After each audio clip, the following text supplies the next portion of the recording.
The world of celebrity interviews is often filled with rehearsed answers and guarded conversations, but every so often, a moment of unscripted brilliance emerges that captures the public's attention.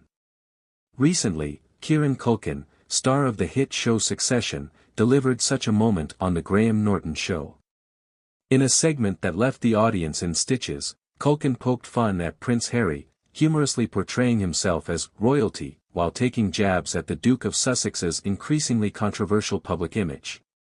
While Culkin's comedic timing was impeccable, his remark struck a deeper chord, highlighting a growing sentiment among critics of Harry and his wife, Meghan Markle. Perhaps their royal grievances have worn thin. Culkin's roast, though light-hearted, reflects a broader backlash against Harry and Meghan, whose public narrative has come under increased scrutiny for being riddled with contradictions and self-serving claims. Meghan Markle entered the royal fold as a figure of hope and modernity, but her transition from Hollywood actress to Duchess of Sussex has been anything but smooth. While the couple initially garnered global sympathy for their claims of mistreatment within the royal family, their subsequent actions have led many to question their sincerity. Meghan, in particular, has been accused of portraying herself as a perpetual victim while simultaneously capitalizing on the very institution she claims to abhor. Culkin's comedic jab resonates because it underscores a growing perception of the Sussexes as out of touch with reality. Despite stepping back from royal duties to live a quieter life, Harry and Meghan have pursued a publicity blitz that includes multi-million-dollar deals with Netflix and Spotify, bombshell interviews, and memoir releases.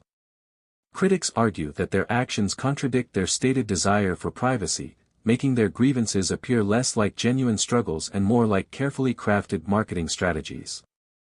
One of the most pivotal moments in Harry and Meghan's public narrative was their explosive 2021 interview with Oprah Winfrey. During the interview, the couple made several serious allegations, including claims of racism within the royal family and a lack of support for Meghan's mental health struggles. While the interview initially sparked widespread sympathy, closer examination of their statements revealed inconsistencies that have since cast doubt on their credibility. For instance, Meghan claimed that their son, Archie, was denied a royal title due to his race. However, royal protocol dictates that only the children and grandchildren of the reigning monarch are automatically granted titles, a rule that applied long before Meghan entered the picture. Critics argue that Meghan's framing of the situation was misleading, designed to stoke outrage rather than provide an accurate account.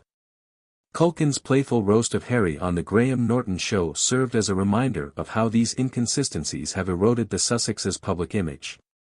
By portraying himself as royalty, Culkin subtly highlighted Harry's diminished standing in the eyes of many who once viewed him as a relatable and grounded member of the royal family.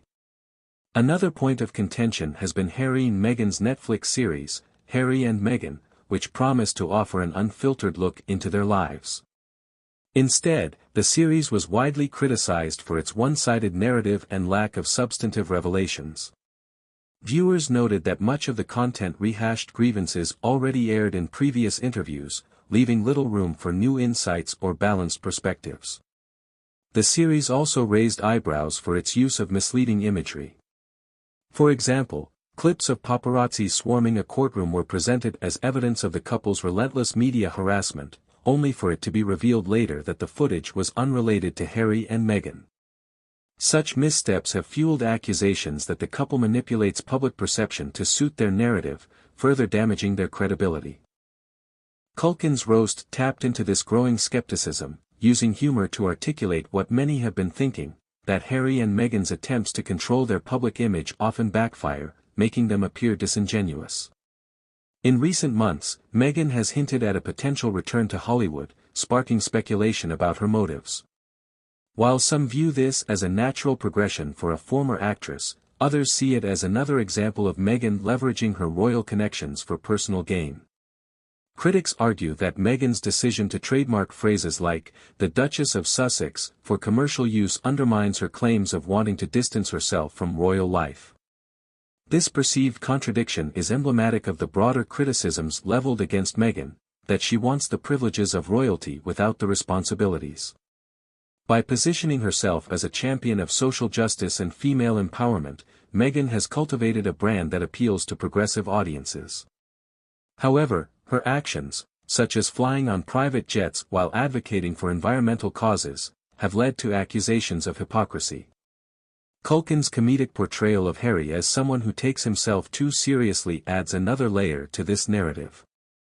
By mocking Harry's royal heirs, Culkin implicitly questions the authenticity of the Sussexes' public persona, suggesting that their actions often fail to align with their stated values.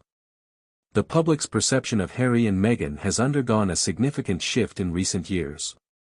While they were initially celebrated for breaking away from royal tradition, their relentless media presence and apparent double standards have alienated many former supporters. Polls in the UK and the US show declining approval ratings for the couple, with even some of their Hollywood allies distancing themselves from the Sussex brand. One of the most telling moments came when South Park aired an episode lampooning Harry and Meghan's media strategy. The episode, titled The Worldwide Privacy Tour, depicted the couple as hypocritical attention seekers who demand privacy while courting media attention. The satire struck a nerve, reflecting a broader cultural fatigue with the Sussexes' narrative. Culkin's appearance on TheGraham Norton show can be seen as part of this cultural shift. By using humor to critique Harry, Culkin tapped into a growing sentiment that the Sussexes' actions often undermine their stated intentions, making them difficult to take seriously.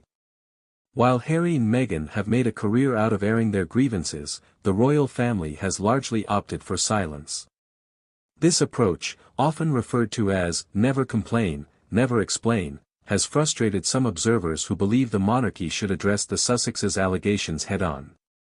However, others argue that the royal family's restraint has only highlighted the stark contrast between the two camps. By refusing to engage in a public war of words, the royal family has maintained its dignity in the face of relentless criticism. This strategy has also allowed the public to focus on Harry and Meghan's actions rather than the royal family's response, further exposing the inconsistencies in the Sussexes' narrative. Culkin's roast of Harry can be interpreted as a reflection of this broader dynamic. By poking fun at Harry's royal pretensions, Culkin underscored the absurdity of the Sussexes' ongoing feud with the monarchy, suggesting that their grievances may be more about personal ambition than genuine injustice. Kieran Culkin's appearance on the Graham Norton show may have been intended as light entertainment, but it inadvertently shone a spotlight on the growing disillusionment with Harry and Meghan. Through humor, Culkin captured the contradictions and controversies that have come to define the Sussexes' public image, offering a moment of clarity in a narrative often clouded by drama and spin. As public sentiment continues to shift, Harry and Meghan face an uphill battle to regain the trust and sympathy they once enjoyed. Whether they choose to reevaluate their approach or double down on their current strategy remains to be seen. For now, however, figures like Kieran Culkin serve as a reminder that even royalty, or those who claim to reject it, are not immune to the court of public opinion.